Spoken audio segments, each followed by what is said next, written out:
We had to save this topic for last. Otherwise, the entire segment probably would have been hijacked. But how do we feel about Kobe being on the third team? Jonathan? Oof.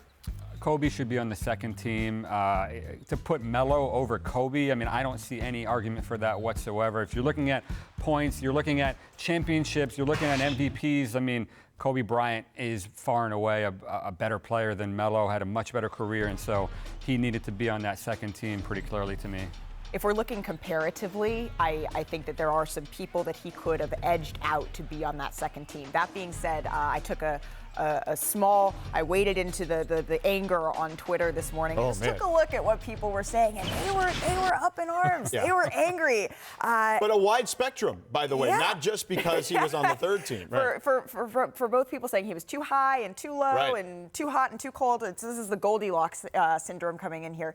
That being said, Kobe, for the first half of this past decade, was incredibly dominant. Yeah. And then obviously the Achilles injury happened and he wasn't the same player. And so because of that, I do see why he was moved down the list. It's only when you look at who else was then on that second team that I see reason to move him up. If it had been Dirk or some of these other guys, if we weren't going by position in each of those 5 slots, then maybe he would truly belong on the 13. The only reason I'm willing to move him up, like Jonathan said, is because I think he could swap out someone like Carmelo. Yeah, the injury, I think, plays a factor here, right? I mean, he certainly wasn't the same player after that injury, and he missed a big chunk of time and only played the first 6 seasons of the decade. So I think that all kind of factors in, right? It makes sense, yeah. I mean, Kobe Bryant, for me, is a top 5 player of all time. So right.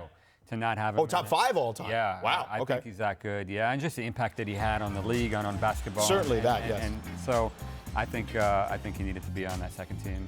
Yeah, here's the 60-point game, the finale.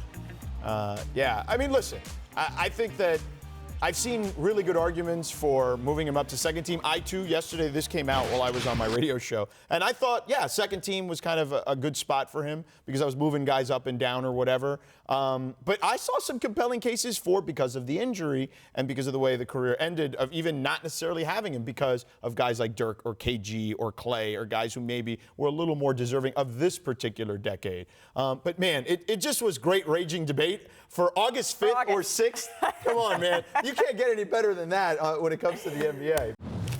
Thanks for watching ESPN on YouTube. For more sports highlights and analysis, be sure to download the ESPN app. And for live streaming sports and premium content, subscribe to ESPN+.